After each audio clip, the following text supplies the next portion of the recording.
तो आज का हमारा टॉपिक है पैराथायरॉयड ग्लैंड। तो फिर देखते हैं। यहाँ पे देखिए, मैंने front view of thyroid gland बनाया है। थायरॉयड ग्लैंड मैंने बताया था आपको कि हम थायरॉयड ग्लैंड हमारे यहाँ ये एडम्स एप्पल के पास में होता है। ठीक है, अगर मैं ये थायरॉयड ग्लैंड का पीछे का व्यू दिखाऊं, बैक व्यू, तो ये जो आपकी चार ही गोल गोल से स्ट्रक्चर्स दिख रहे हैं राउंड शेप, इनको हम कहते हैं पैराथायरॉयड ग्लैंड, है ना।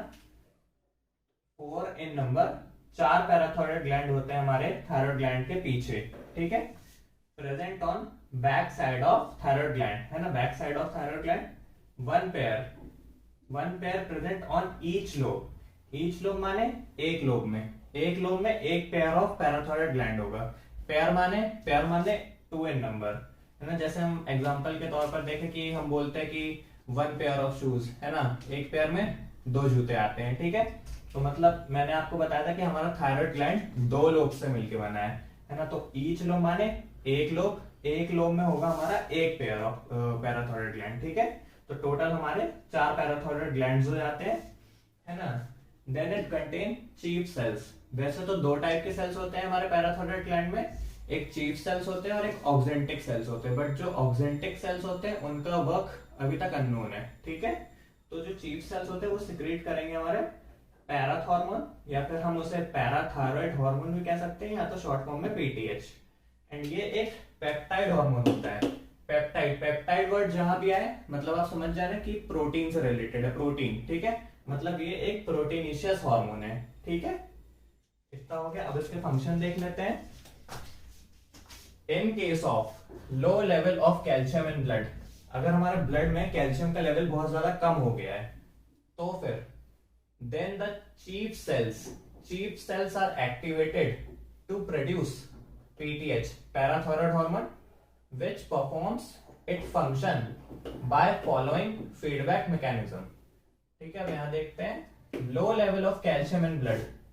ब्लड में कैल्शियम का लेवल अगर लो हो जाता है, देन ये पॉजिटिव फीडबैक का क्या मतलब है?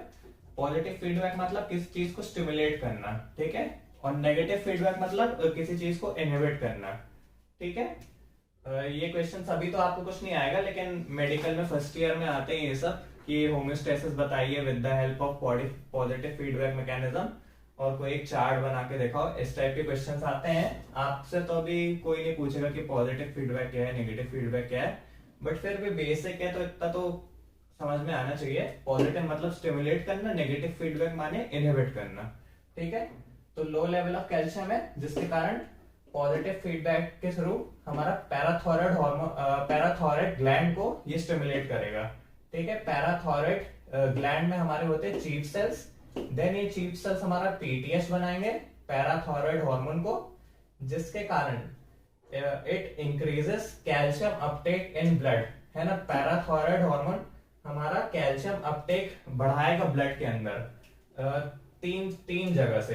ठीक है, from the bone, from small intestine and from PCT region of nephron in kidney, है ना। अब ये कैसे होता है? जो हमारा बोन है उसमें रिजॉर्प्शन होता है। रिजॉर्प्शन माने बोन का डिसोल्यूशन होता है। वो मैं आपको भी थोड़ा और अच्छे से समझाऊंगा बाद में। स्मॉल इंटेस्टाइन में क्या होता है? एब्जॉर्प्शन होता है। अब जैसे मैंने मान लो कोई कुछ खाया, ठीक है, उसमें कैल्शियम प्रेजेंट है उस फूड में। ठीक है, मैंने खाया ईसोफेगस के थ्रू, देन वो फूड मेरे स्टमक में पहुंचेगा, देन स्टमक से वो चला जाएगा इंटेस्टाइन में। इंटेस्टाइन में क्या होता है? हमारा एब्जॉर्प्शन होता है। तो जो पीटीएच होगा वो हमारे इंटेस्टाइन से कैल्शियम का जो एब्जॉर्प्शन है वो बढ़ा देगा, जिससे एब्जॉर्ब होके वो कैल्शियम मेरे ब्लड में आ जाएगा। ठीक है, एंड देन किडनी में हमारा रीअब्जॉर्प्शन के थ्रू वो ब्लड में कैल्शियम बढ़ाता है। अब रीअब्जॉर्प्शन क्या होता है? रीअब्जॉर्प्शन वो भी पीसीटी रीजन में। अब जैसे कि आपने एक्सक्रीटरी सिस्टम पढ़ा होगा, तो उसमें यूरिन फॉर्मेशन में 3 प्रोसेसेस होती हैं, एक अल्ट्राफिल्ट्रेशन, एक रीअब्जॉर्प्शन और एक ट्यूबुलर सिक्रीशन। ठीक है, जिनको पता है ठीक है, जिनको नहीं पता है वो यहाँ देख लें। ये बोमेंस कैप्सूल है हमारा। अब मान लो आप लोग को कुछ नहीं पता है, ठीक है, तो आपने एक्सक्रीटरी सिस्टम नहीं पढ़ा है, मैं ये मान के चल रहा हूँ। ठीक है, तो मान लो मेरे ब्लड में कैल्शियम है पहले से। ठीक है, और वो कैल्शियम, मैंने ये ब्लड वेसल बनाई है, वो कैल्शियम इस ब्लड वेसल के थ्रू यहाँ पे आया, एंड देन ये अल्ट्रा फिल्ट्रेशन के थ्रू हमारे किडनी के नेफ्रॉन्स के अंदर आ जाता है, ठीक है। एक्सेप्ट प्रोटीन्स, प्रोटीन्स बस बाहर रह जाते हैं, हमारे ब्लड में जो प्रोटीन्स होते हैं वो बस नेफ्रॉन के अंदर नहीं आ पाते हैं, बाकी सारी मैग्नीशियम कैल्शियम जो भी इलेक्ट्रोलाइट्स ब्लड प्लेटलेट्स ये वो जो भी क्या तो कहते हैं जरूरी चीजें होती हैं वो हमारी नेफ्रॉन के अंदर आ जाती हैं अल्ट्राफिल्ट्रेशन से, ठीक है। बट देन क्या होता है, ये जो चीजें हमारे नेफ्रॉन में आ गई तो वो हमें एक्सक्रीट तो करनी नहीं है, ठीक है। तो हमारा फिर दूसरे स्टेप पे यहाँ ये क्या होता है, रीएब्जॉर्प्शन। तो हमारे नेफ्रॉन से वापस जो हमारे बॉडी के लिए जो चीजें एसेंशियल हैं वो वापस हमारी ब्लड वेसल में पहुंच जाती हैं, ठीक है। तो उसे हम रीएब्जॉर्प्शन कहते हैं। और जो हमारा अल्ट्राफिल्ट्रेशन है वो हमारा बोमेंस कैप्सूल में होगा, रीएब्जॉर्प्शन हमारा पीसीटी में होता है, एंड ट्यूबुलर सिक्रीशन हमारा डीसीटी में होता है, ठीक है। तो इस तरीके से वो कैल्शियम का लेवल हमारे ब्लड में बढ़ा देता है। अब आगे देखते हैं अब देखते हैं मैकेनिज्म ऑफ रिजॉर्प्शन क्या होता है ना। तो जो PTS cells directs the osteoclast cells in bone, osteoclast cell in bone to dissolve the calcium. अब हमारी जो बोन होती है उसमें 3 टाइप ऑफ सेल्स होते हैं। वैसे अब तो आपको टिश्यू सिस्टम हट गया है तो अब ये सेल्स नहीं है, बट फिर भी आप पढ़ लीजिए क्योंकि एक बहुत ज्यादा बेसिक चीज हो जाती है।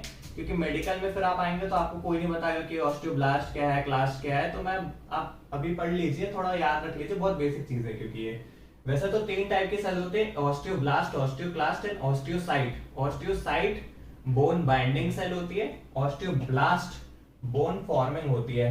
बी से आप याद रखिए, बी से बिल्ट अप, बी से बिल्ट अप है ना, बिल्ड करने वाली सेल बोन फॉर्मिंग सेल, ठीक है। ऑस्टियोक्लास्ट बोन ईटिंग सेल होती है, ठीक है। तो जो हमारा पीटीएच है वो ऑस्टियोक्लास्ट सेल को स्टिमुलेट कर देता है, जिसके कारण वो बोन ईटिंग सेल हमारी बोन्स में काम करना चालू कर देती है, जिसके कारण बहुत ह्यूज अमाउंट में कैल्शियम रिलीज होता है, देन वो हमारे ब्लड में आ जाता है, ठीक है।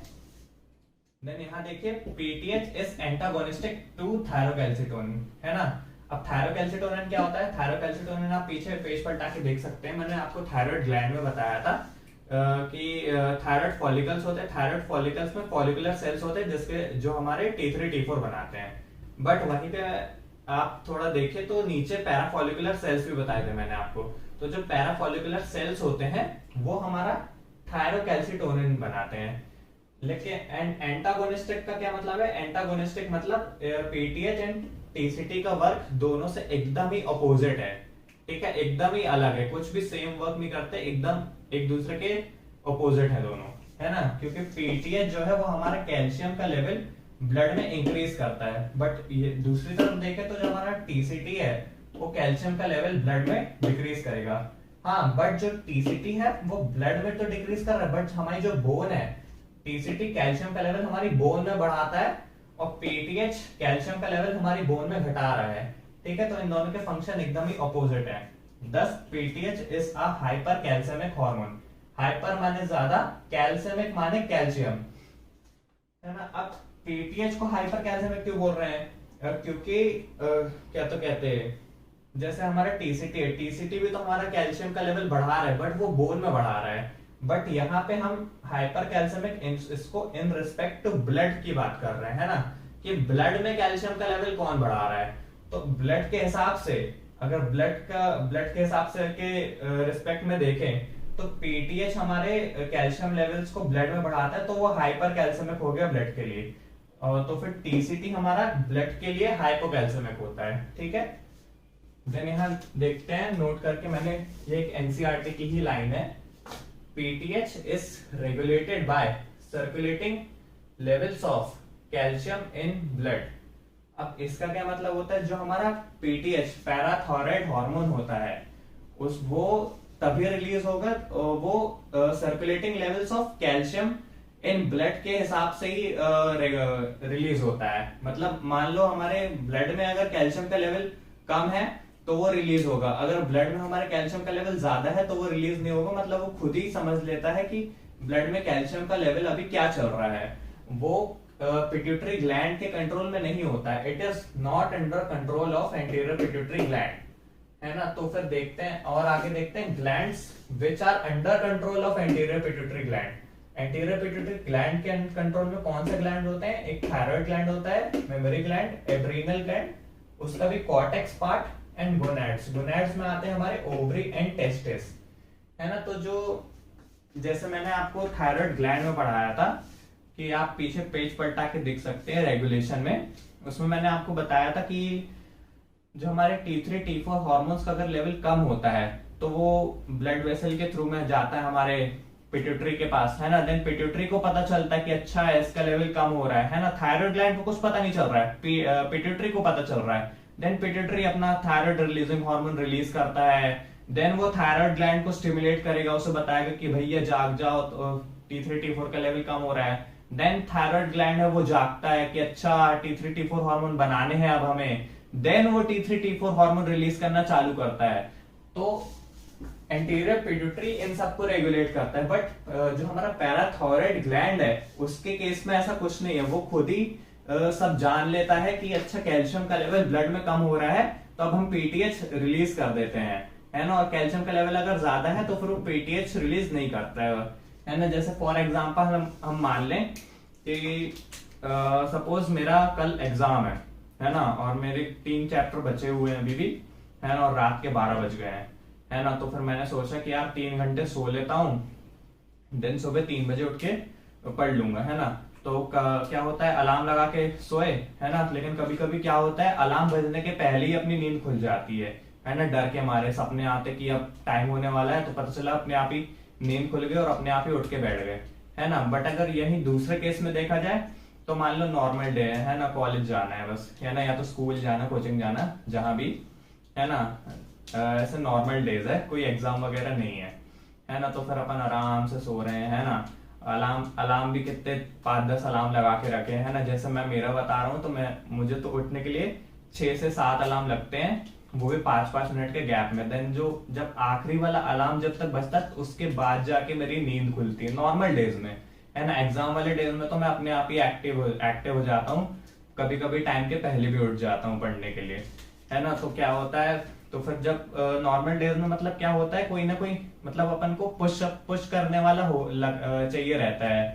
जैसे आपकी घर में आपकी मम्मी रहती है ना, तो वो आपको जगाती है सुबह सुबह, है ना, कि भाई उठ जाओ बेटा, जाना है, कॉलेज जाना है, स्कूल जाना है, कोचिंग जाना है ना। तो वही वर्क हमारा एंटीरियर पिट्यूटरी ग्लैंड करता है इन ग्लैंड्स के लिए, है ना। घर में हम एकदम आराम से, मम्मी फिर हमें उठाती है कि उठ जाओ उठ जाओ उठ जाओ, है ना। तो वो काम कर रहा है हमारा anterior pituitary gland in glands के लिए। बट पीटीएच का क्या चल रहा है, पीटीएच के भैया एग्जाम्स चल रहे हैं ना, कि नहीं यार उठना है हमें, तो पीटीएच अपने आप ही सब समझ लेता है और पता चला टाइम के पहले ही उठ जाता है ना, कि पता चला खुद ही मतलब एक्टिव हो जाता है, उसको कोई पुश करने वाला बंदा नहीं लगता है।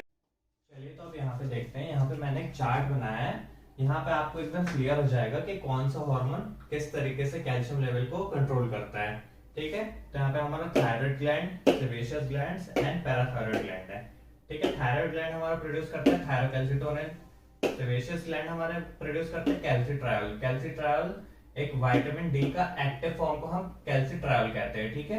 एंड पैराथायराइड ग्लैंड हमारा पीटीएच प्रोड्यूस करता है, ठीक है। देन यहाँ इसको ये बोन, ब्लड एंड इंटेस्टाइन, तीनों जगह हमारा कैल्शियम प्रेजेंट होता है। तो जो हमारा थायरोकैल्सिटोनिन है वो हमारा ब्लड से बोन की तरफ कैल्शियम का रीअब्जॉर्प्शन कराता है, वो बोन में कैल्शियम का लेवल इंक्रीज कराता है हमारा थायरोकैल्सिटोनिन, है ना। देन विटामिन डी का देखते हैं। विटामिन डी जो रहता है वो हमारा इंटेस्टाइन से ब्लड में पहले कैल्शियम का एब्जॉर्प्शन कराता है, देन ब्लड से वो बोन में रीअब्जॉर्प्शन कराता है। इसलिए हम कहते हैं कि जब हम कैल्शियम की टैबलेट्स लेते हैं तो हमें साथ में विटामिन डी भी लेना चाहिए, क्योंकि हम कैल्शियम की टैबलेट्स अगर लेंगे देन वो जाके हमारे इंटेस्टाइन में रह जाएगी, लेकिन उसका एब्जॉर्प्शन एंड रीअब्जॉर्प्शन कराने के लिए हमें विटामिन डी की जरूरत होती है। इसलिए जब भी आप कैल्शियम खाइए तो आप उसके साथ में विटामिन डी भी लीजिएगा। एंड देन हम आखिरी देखते हैं अपना पीटीएच। पीटीएच का काम होता है ब्लड में कैल्शियम का लेवल इंक्रीज करना थ्रू एब्जॉर्प्शन इंटेस्टाइन से एंड बोन से रिजॉर्प्शन करा के, रिजॉर्प्शन माने वही बोन का डिसोल्यूशन करवा के, ठीक है। देन ये हमारा पैराथायरॉइड ग्लैंड हो गया। एंड इसके कुछ डिसऑर्डर्स भी हैं, बट वो मैं आपको लिख के नहीं बता रहा हूँ, मैं ऐसे रीडिंग से कर रहा हूँ। ये जो पेज है ये आपको मिल जाएगा, ठीक है। पहले हाइपोसेक्रेशन देखते हैं। द हाइपोसेक्रेशन क्या होता है? अंडर प्रोडक्शन ऑफ पीटीएच, है ना। हाइपो माने कम, हाइपोपैराथायरॉयडिज्म, ठीक है। हाइपो माने कम और पैराथायरॉयडिज्म मतलब पैराथायरॉयड का disorder. The under production of PTH causes the disorder called parathyroid tetani. Under production of PTH के डिसऑर्डर को हम पैराथायरॉयड टेटनी कहते हैं। Since calcium is required for blood clotting, calcium हमारा ब्लड क्लॉटिंग में लगता है, nerve and muscle functioning. So low level of calcium leads to a condition of tetany, which is characterized by the symptoms like muscle spasm. Muscle spasm मतलब वैसे मरोड़ सी होना, uncontrolled muscle contraction को हम muscle spasm कहते हैं, ठीक है। एंड delayed blood clotting, है ना, क्लॉटिंग ना होना, क्योंकि क्लॉटिंग में हमारा कैल्शियम बहुत एसेंशियल फैक्टर होता है।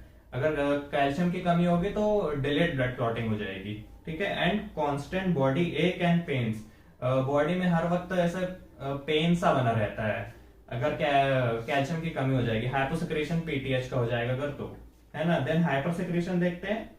Over protection of PTH leads to a disorder called osteitis cystic fibrosa, है ना। अब ये क्या होता है? Level of calcium increases in blood, है ना। हाइपर सेक्रेशन में पीटीएच बढ़ रहा है, पीटीएच बढ़ रहा है तो वो बोन में, ब्लड में हमारा कैल्शियम का लेवल बहुत ज्यादा बढ़ा देगा, है ना। Thereby decreasing level of calcium in bone matrix, है ना। पीटीएच का लेवल बढ़ रहा है तो वो बोन से कैल्शियम का लेवल बहुत ज्यादा कम कर देगा, ब्लड में बढ़ाएगा, वो बोन से वो खींच कैल्शियम रिजॉर्व करा के जिसके कारण हमारी बोन में कैल्शियम का लेवल बहुत ज्यादा कम हो जाएगा, जिसके कारण हमारी बोन बहुत ज्यादा वीक सी हो जाएगी, है ना। As a result bone matrix developed lacunae. Lacunae मतलब